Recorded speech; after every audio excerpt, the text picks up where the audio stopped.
प्यारी सात संगत जी, राधा स्वामी जी। संगत जी, स्क्रीन पर आप जो तस्वीर देख रहे हैं उसको आप भी पहचान ही गए होंगे। इसका नाम था नैन्सी ग्रेवाल। उम्र थी 45 साल। अभी कुछ ही दिन पहले की बात है जी, जब इस महिला ने अपनी कार में बैठकर एक वीडियो रिकॉर्ड किया था और बाबा जी के बारे में बहुत ही अपशब्द बोले थे। ऐसे शब्दों का इस्तेमाल किया था कि मैं यहाँ सुनवा भी नहीं सकती जी। लेकिन ज्यादातर संगत ने उस वीडियो को किसी ना किसी चैनल या किसी दूसरे सोशल मीडिया प्लेटफॉर्म पर जरूर सुन ही लिया होगा। ये महिला कनाडा में रहती थी। जी हाँ, मैं यहाँ इसीलिए 30 शब्द का इस्तेमाल कर रही हूँ क्योंकि ये महिला अब इस दुनिया में नहीं है। कनाडा में पुलिस को इसकी बॉडी इसी के घर से मिली है जी। किसी ने कल रात को इस महिला को मारकर इसी के घर में फेंक दिया था जी, और अब पुलिस को इसकी बॉडी मिली है। इस वीडियो को बनाने का मेरा उद्देश्य सिर्फ इतना है जी कि संगत भी जान सके अब ये महिला नहीं रही, क्योंकि कुछ दिन पहले आए इसके वीडियो को देखकर संगत बहुत ज्यादा परेशान और क्रोधित हुई थी जी। और इसी तरह के विवादित वीडियो ये महिला अक्सर अलग अलग लोगों और समुदाय के लिए भी पोस्ट करती थी। संगत जी, सोशल मीडिया पर जल्दी फेमस होना है तो लोग अक्सर शॉर्टकट अपना लेते हैं और महान संतों तक के बारे में विवादित बातें बोल देते हैं, जिससे कि लोगों की नज़र में उनका चेहरा जल्दी आ जाए और वो जल्दी फेमस हो जाए। जब एक इंसान इस तरह के अपशब्द संतों के लिए बोलता है तो संतों को कोई फर्क नहीं पड़ता, बल्कि संत महात्मा तो अपनी संगत को हमेशा यही समझाते हैं कि जो गलत बोल रहा है उसको बोलने दो, हमें पलटकर जवाब नहीं देना है। लेकिन नैन्सी ग्रेवाल जैसी मानसिकता वाले लोग सिर्फ संतों को ही नहीं बल्कि समाज की दूसरी फेमस पर्सनालिटियों को भी निशाना बनाते हैं जी। अपने वीडियो के चलते इस महिला ने ना जाने कितने लोगों से दुश्मनी ले रखी होगी, ये तो सिर्फ मालिक ही जानता है। इसके साथ जो कुछ भी हुआ वो सही हुआ या गलत, आप कमेंट करके ज़रूर बताइए जी। लेकिन संगत जी, बड़े बड़े संत एक बात अक्सर कहते हैं, ये जो हमारी ज़ुबान है ये कोई मामूली चीज़ नहीं होती जी। हमारी ज़ुबान में के दम पर हम किसी को भी जीत सकते हैं और इसी ज़ुबान के चलते किसी से भी दुश्मनी मोल ले सकते हैं। मीठे बोल बोलेंगे तो सामने वाला अगर गुस्से में भी हुआ तो हमारे मीठे बोल से आधा गुस्सा तो उसको उसी टाइम ख़त्म हो जाएगा, और अगर कड़वे बोल बोलेंगे तो फिर ना जाने किस किस का दिल दुखाएंगे और कब किसकी हाय हमें ले डूबेगी, ये हम भी नहीं जानते जी। नैन्सी ग्रेवाल के कड़वे बोल ही उसको इस अंजाम तक ले गए। ना जाने इस महिला ने अपने कड़वे और बुरे शब्दों से कितनों के दिल दुखाए होंगे और कितनों ने इसको हाय दी होगी जी। हम क्योंकि बाबा जी की संगत है इसीलिए इस बात का समर्थन कभी नहीं कर सकते कि ऐसे बोल बोलने वाले के साथ ऐसा ही होना चाहिए। हमें तो मालिक की रजा में रहना है जी, क्योंकि हमारे बोल देने या ना बोल देने से मालिक उसके कर्मों का फल तो रोक नहीं देगा। मालिक तो सब कुछ देख ही रहा है जी, और कर्म के हिसाब से फल भी ज़रूर देगा। संगत जी, जब हम किसी के मरने की खबर सुनते हैं तो अक्सर बहुत दुख होता है जी। भले ही मरने वाला हमारा कुछ भी ना लगता हो, लेकिन फिर भी सुनकर दुख होता है जी। लेकिन कुछ संगत ने मुझे आज बताया कि आज पहली बार इसके मरने पर हमें कोई दुख नहीं हुआ। लेकिन संगत जी, यहीं पर हमें रुककर अपने मन को भी देखना चाहिए। संत महापुरुष अक्सर कहते हैं कि किसी के कर्म चाहे जैसे भी हो, लेकिन एक सच्चे साधक के दिल में नफरत नहीं होनी चाहिए। हो सकता है उस इंसान ने गलत बोला हो सकता है उसने बहुत लोगों का दिल दुखाया हो, लेकिन जब किसी की जीवन लीला समाप्त हो जाती है तो वहां से एक नई सच्चाई सामने आ जाती है, और वो सच्चाई है कर्म का हिसाब। इस दुनिया में जो भी आया है उसे एक ना एक दिन जाना ही है। किसी का आज नंबर है, किसी का कल नंबर आएगा। संगत जी, ये संसार एक सराय की तरह है।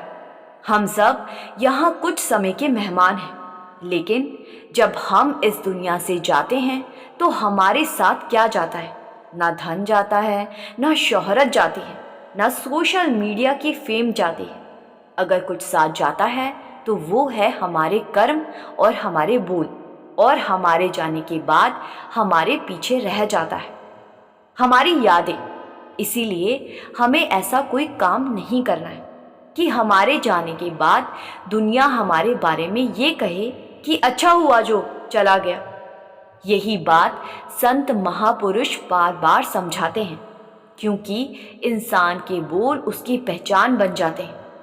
कभी आपने गौर किया होगा, कुछ लोग ऐसे होते हैं जिनके पास बैठते ही मन को शांति मिलती है, क्योंकि उनके बोल मीठे होते हैं, उनकी वाणी में प्रेम होता है। और कुछ लोग ऐसे भी होते हैं जिनसे 2 मिनट बात करने के बाद ही मन भारी हो जाता है, क्योंकि उनके शब्द में कड़वाहट होती है। संगत जी, शब्दों में बहुत बड़ी ताकत होती है जी। एक मीठा शब्द किसी टूटे हुए इंसान को संभाल सकता है, और एक कड़वा शब्द किसी खुश इंसान को भी अंदर से तोड़ सकता है जी। इसीलिए संत महापुरुष कहते हैं, पहले शब्द को सोचो, फिर अपने मुंह से निकालो, क्योंकि बोले हुए शब्द कभी वापस नहीं आते और ना ही लिए जा सकते। जो बोल निकल गया तीर की तरह निकल जाता है। नैन्सी गिरवाल ने जो भी कहा अब वापस नहीं आ सकता, लेकिन इस घटना से हमें एक बहुत बड़ी सीख जरूर मिलती है। आज सोशल मीडिया का समय है जी। लोग लाइक, व्यू और फेम के लिए कुछ भी बोल देते हैं, कभी धर्म के खिलाफ, कभी संतों के खिलाफ, कभी किसी समुदाय के खिलाफ। ऐसे लोगों का बस एक ही मकसद होता है जी, कि किसी तरह वायरल हो जाना। लेकिन संगत जी, वायरल होने की कीमत कभी कभी बहुत भारी पड़ जाती है जी। आज एक वीडियो बनाकर लाखों लोग देख लेते हैं, लेकिन वही वीडियो कई लोगों के दिलों में आग भी लगा सकता है जी। और जब दिलों में आग लगती है तो फिर नफरत पैदा होती है, और नफरत से नफरत जन्म लेती है, और नफरत से दुश्मनी जन्म लेती है।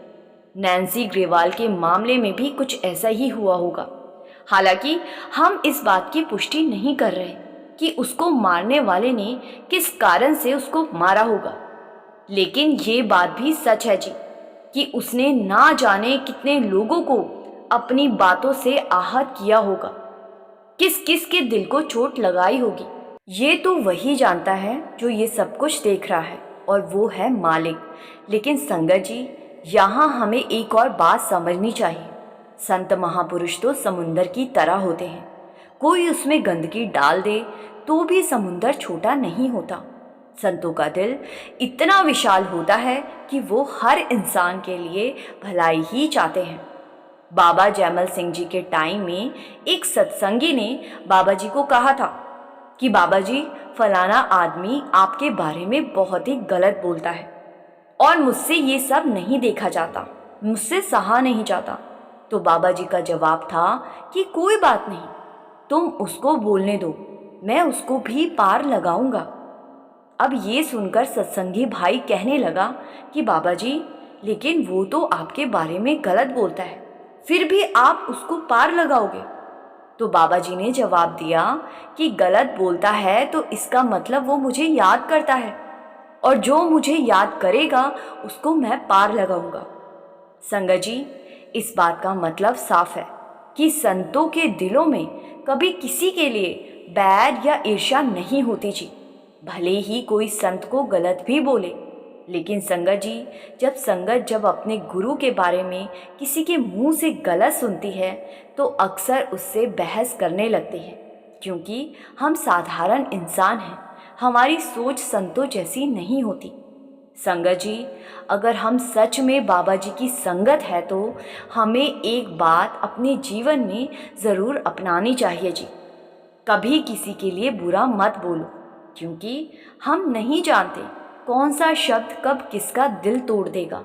और एक टूटा हुआ दिल कभी कभी ऐसी बद्दुआ दे देता है जो जिंदगी बदल देती है। संत महापुरुष इसीलिए कहते हैं, किसी का दिल मत दुखाओ। अगर किसी की मदद नहीं कर सकते तो कम से कम उसका दिल तो मत दुखाओ, क्योंकि इंसान की बदुआ बहुत भारी होती है। संगत जी, आज इस घटना को सुनकर हमें दुख हो या ना हो, लेकिन इससे हमें एक सीख ज़रूर लेनी चाहिए जी। और वो सीख है अपनी ज़ुबान को संभालना। अगर हमारे शब्द मीठे होंगे तो हमारा जीवन भी मीठा होगा। अगर हमारे शब्द कड़वे होंगे तो जीवन में कड़वाहट ही आएगी। आज दुनिया में बहुत लोग फेम के पीछे भाग रहे हैं, लेकिन संत महापुरुष कहते हैं, फेम मत ढूंढो, नेकी ढूंढो। फेम कुछ समय के लिए होते हैं, लेकिन नेकी हमेशा साथ चलती है। और संगत जी, जब इंसान इस दुनिया से जाता है तो लोग उसके बारे में यही कहते हैं, ये इंसान कैसा था। कोई कहता है बहुत अच्छा था और कोई कहता है बहुत नेक था। लेकिन अगर किसी के बारे में लोग कहे कि उसकी ज़ुबान बहुत कड़वी थी, तो समझ लीजिए उस इंसान ने अपनी ज़िंदगी की सबसे बड़ी दौलत खो दी जी। संगत जी, आज इस घटना को सुनकर हम किसी के लिए नफरत ना रखें जी, बल्कि मालिक से यही अरदास करें कि मालिक, जिस आत्मा की जीवन लीला समाप्त हुई है उस पर भी अपनी कृपा दृष्टि बनाए रखना। और साथ ही मालिक से ये भी प्रार्थना करें कि मालिक, हमें ऐसी बुद्धि देना कि हम कभी किसी का दिल ना दुखाए और अपनी ज़ुबान का सही इस्तेमाल करें जी। क्योंकि संगत जी, एक सच्चे साधक की पहचान ही यही होती है जी, उसकी वाणी में प्रेम होता है। संगत जी, अब मैं आपको एक प्यारी सी घटना सुनाने जा रही हूँ जी। ये घटना एक कहानी के रूप में है जो हमें ये बताएगी कि इंसान पैसे और फेम के लिए सारी उम्र ना जाने कितने बुरे काम करता है, लेकिन जब ऊपर वाला इंसाफ करता है तो ना पैसा काम आता है और ना प्रसिद्धि। संगत जी, एक समय की बात है। एक ऐसा राजा था जिसे अपने जीवन में सबसे ज़्यादा प्रेम अगर किसी चीज़ से था तो वो था धन दौलत। उसके लिए सोना चांदी हीरे मोती ही सब कुछ थे जी। परमात्मा के नाम, भजन सिमरन या आध्यात्मिक बातों में उसका मन ज़रा सा भी नहीं लगता था जी। उसकी आदत बन चुकी थी कि वो समय समय पर पड़ोसी राज्यों पर हमला करता और वहाँ से अपार धन दौलत लूट कर अपने राज्यों में ले आता। संगत जी, कभी सोने के सिक्के, कभी चांदी के बर्तन, कभी हीरे जवाहरात, ऐसे ही लूटते लूटते उसके महल के खजाने भरते चले गए जी। समय बीतता गया और धीरे धीरे उसके पास इतना ज़्यादा खजाना इकट्ठा हो गया कि उसका हिसाब रखना भी मुश्किल हो गया जी। लेकिन संगत जी, जब इंसान के पास दौलत ज़रूरत से ज़्यादा हो जाती है तो उसके साथ एक और चीज़ पैदा होती है, डर। राजा के मन में भी यही डर घर कर गया। वो सोचने लगा, अगर मैंने इतनी सारी दौलत महल में ही रखी तो क्या पता कोई चोर आकर इसे चुरा ले जाएगा। अगर किसी को इस खजाने का पता चल गया तो सब कुछ लुट सकता है। और इसी चिंता में एक दिन उसने अपने सबसे विश्वास पात्र मंत्री को बुलवाया। वो मंत्री बहुत ही साधारण स्वभाव का था जी। जीवन भी बहुत सादा था, लेकिन राजा को उस पर पूरा भरोसा था जी। अब राजा ने मंत्री से कहा कि मुझे ऐसी जगह बताओ जहां मैं अपनी सारी दौलत सुरक्षित छुपा सकूं, जहां किसी की भी नज़र भी वहां ना पहुंचे। अब मंत्री कुछ देर सोचता रहा और फिर कहने लगा कि महाराज जी, महल से कुछ दूर एक सुनसान पहाड़ी है। उस पहाड़ी के अंदर एक पुरानी सुरंग है। वहां आसपास कोई आता जाता भी नहीं है। अगर आप चाहें तो अपना खजाना वहां छुपा सकते हो। अब वहां किसी को शक भी नहीं होगा। राजा को मंत्री की ये सलाह बड़ी ही पसंद आई जी। अब संगत जी, अगले ही दिन वो मंत्री को साथ लेकर अपने सैनिकों से खजाने के बक्से उठवाकर उस सुनसान पहाड़ी तक पहुंचा दिया जी। और वहां जाकर उन्होंने सुरंग के अंदर गहराई में एक जगह चुनी और राजा ने अपना सारा का सारा खजाना, सोना चांदी, हीरे मोती जवाहरात, सब कुछ वहीं छुपा दिए जी। अब संगत जी, उस सुरंग के बारे में सिर्फ दो ही लोग जानते थे, या तो राजा और उसका वही खास मंत्री। अब संगत जी, समय बीतता गया। एक दिन राजा के मन में अचानक ख्याल आया कि क्यों ना जाकर मैं अपना खजाना देख के आऊं। बिना किसी को बताए, यहाँ तक कि मंत्री को भी बिना बताए, वो अकेले ही उस पहाड़ी की ओर निकल पड़ा। अब वो सुरंग के दरवाजे तक पहुंचा जी। दरवाज़ा खोला और अंदर चला गया। अब जैसे ही वो अपने खजाने के सामने पहुंचा, उसकी आंखें चमक उठी जी। सोने के ढेर, चांदी के बर्तन, हीरे मोती की चमक, वो उन्हें देखकर इतना प्रसन्न हो रहा था कि जैसे किसी बच्चे को अपना खिलौना मिल गया। वो कभी सोने के सिक्के हाथ में उठाता, कभी हीरो की रोशनी में चमकते हुए देखता और मन ही मन बहुत खुश होता जी। उसी समय संयोग से उसका वही खास मंत्री उस रास्ते से गुजर रहा था जी। अब मंत्री की नज़र अचानक उस सुरंग के दरवाजे पर पड़ी और वो चौंक गया, क्योंकि दरवाज़ा खुला हुआ था जी। तो उसके मन ही मन सोचा कि अरे, मैं तो कल रात ही खजाने को देखने आया था। कहीं ऐसा तो नहीं कि मुझसे ही दरवाज़ा खुला रह गया हो। संगत जी, अब ये सोचकर उसने बिना अंदर देखे ही दरवाज़ा बंद कर दिया जी और उस पर ताला लगा दिया। उसे लगा कि उसने बस अपनी गलती सुधार दी। फिर वो वहाँ से चला गया जी। लेकिन संगत जी, उधर सुरंग के अंदर राजा अपने खजाने को देखकर मगन था जी। अब कुछ देर बाद जब उसका मन भर गया तो वो बाहर निकलने के लिए दरवाजे की ओर बढ़ा जी। लेकिन जैसे ही उसने दरवाज़ा खोला, वो हैरान रह गया। दरवाज़ा बाहर से बंद हो चुका था। अब राजा बहुत ही ज़्यादा घबरा गया। उसने पूरी ताकत से दरवाज़ा पीटना शुरू किया। वो चिल्लाने लगा, कोई है, कोई है, दरवाज़ा खोलो, मुझे बाहर निकालो। लेकिन वो जगह इतनी सुनसान थी कि वहाँ इंसान तो क्या, परिंदा भी नहीं फटकता था जी। उसकी आवाज़ सुरंग की दीवारों से टकराकर वापस उसी के पास लौट आती। कोई सुनने वाला ही नहीं था जी। अब राजा ने बहुत कोशिश की, घंटों तक दरवाज़ा पीटता रहा, चिल्लाता रहा, लेकिन धीरे धीरे उसकी आवाज़ भी थक कर उसी सुरंग में दबकर रह गई जी। संगत जी, आखिरकार राजा थक हार कर वो एक कोने में बैठ गया। अब उसे धीरे धीरे भूख और प्यास सताने लगी। कुछ समय तक तो उसने खुद को संभाले रखा, लेकिन जब भूख और प्यास असहनीय हो गई तो उसका धैर्य भी टूटने लगा जी। वो घबराहट में पागलों जैसा व्यवहार करने लगा। इसी हालत में वो अपने खजाने के ढेर के पास गया।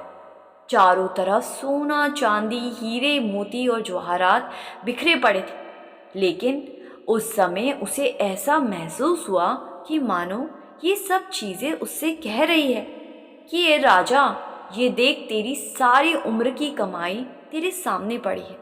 सोना भी है, चांदी भी है, हीरे मोती भी है, लेकिन आज तेरी हालात देख, इनमें से कोई भी चीज़ तेरी प्यास नहीं बुझा सकती। कोई भी चीज़ तुझे एक घूंट पानी नहीं दे सकती, और तू एक घूंट पानी और एक निवाला रोटी के लिए तड़प रहा है। संगत जी, उस भयानक घड़ी में बैठे बैठे आखिरकार उस राजा की आंखें खुल गई। उसे ये एहसास हो गया कि जिस धन दौलत को वो सारी उम्र सबसे बड़ा सहारा समझता रहा, वो इस समय उसके लिए मिट्टी और राख से कुछ ज़्यादा कम नहीं था जी। चारों तरफ हीरे, मोती, सोना और चांदी के ढेर लगे थे, लेकिन उनमें से कोई भी उसकी प्यास नहीं बुझा सकता। कोई भी उसे एक टुकड़ा रोटी नहीं दे सकता था जी। उस क्षण राजा को अपनी सारी जिंदगी की भूल समझ आ गई जी। इसके बाद उसने वहीं पड़े मोतियों को इकट्ठा करके उनका एक बिस्तर सा बना लिया और उसी पर लेट गया। फिर पास पड़े एक नुकीले पत्थर को उठाया जी अब संगत जी उस पत्थर से उसने अपनी उंगली पर घाव किया ताकि खून निकल आए। जब उसकी उंगली से खून बहने लगा तो उसने उसी खून को स्याही बनाकर सुरंग की दीवार पर अपने जीवन का आखिरी संदेश लिखना शुरू किया जी। संगत जी, उधर दूसरी ओर राज्य में हाहाकार मचा हुआ था। राजा अचानक लापता हो गया था। मंत्री, सैनिक और पूरे राज्य के लोग उसे ढूंढने में लगे हुए थे। राज्य का ऐसा कोई कोना नहीं छोड़ा गया था जहां राजा की तलाश ना की गई हो। जंगलों में खोजा गया, रास्तों पर खोजा गया, महल के आसपास खोजा गया, लेकिन राजा का कहीं कोई पता नहीं चल रहा था जी। काफी समय बाद अचानक उस खास मंत्री के मन में एक विचार आया। उसे उस सुनसान पहाड़ी वाली सुरंग की याद आई जी, जहां खजाना छुपाया गया था। मंत्री तुरंत वहां पहुंचा और जब उसने सुरंग का ताला खोला और अंदर गया तो उसके होश ही उड़ गए जी। अंदर का दृश्य बेहद दर्दनाक था जी।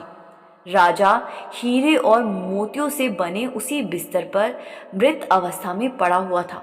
उसका शरीर निर्जीव हो चुका था और उसकी लाश को चूहे और कीड़े कुतर रहे थे जी। मंत्री की नजर सामने सुरंग की दीवार पर पड़ी, जहां खून से कुछ शब्द लिखे हुए थे। वो संदेश राजा का आखिरी सच था जी। उसमें लिखा था कि मेरे पास दुनिया के सबसे कीमती हीरे मोती और अपार धन दौलत थी, लेकिन आज ये सब मिलकर भी मुझे एक घूंट पानी और एक निवाला रोटी तक नहीं दे सकी। संगत जी, इस घटना से हमें बहुत बड़ी सीख मिलती है जी। दुनिया की कितनी भी दौलत क्यों ना इकट्ठी कर ली जाए, वो अंत समय में हमारे किसी काम नहीं आनी जी। इसीलिए हमारे सद्गुरु महाराज बाबा जी हमेशा हमें समझाते हैं कि अगर कुछ इकट्ठा करना ही है तो परमात्मा के नाम की दौलत इकट्ठी कर लो, क्योंकि यही वो दौलत है जो इस लोक में भी साथ देती है और उस लोक में भी काम आती है जी। बाकी सारी दुनिया की चीज़ें यहीं की यहीं धरी रह जाएगी। संगत जी, अगर आपको ये साखी अच्छी लगी हो तो इसे दूसरे सत्संगी भाई बहनों के साथ भी ज़रूर साझा करें जी, और चैनल को भी ज़रूर सब्सक्राइब करें जी। गुरु प्यारी सात संगत जी, राधा स्वामी जी।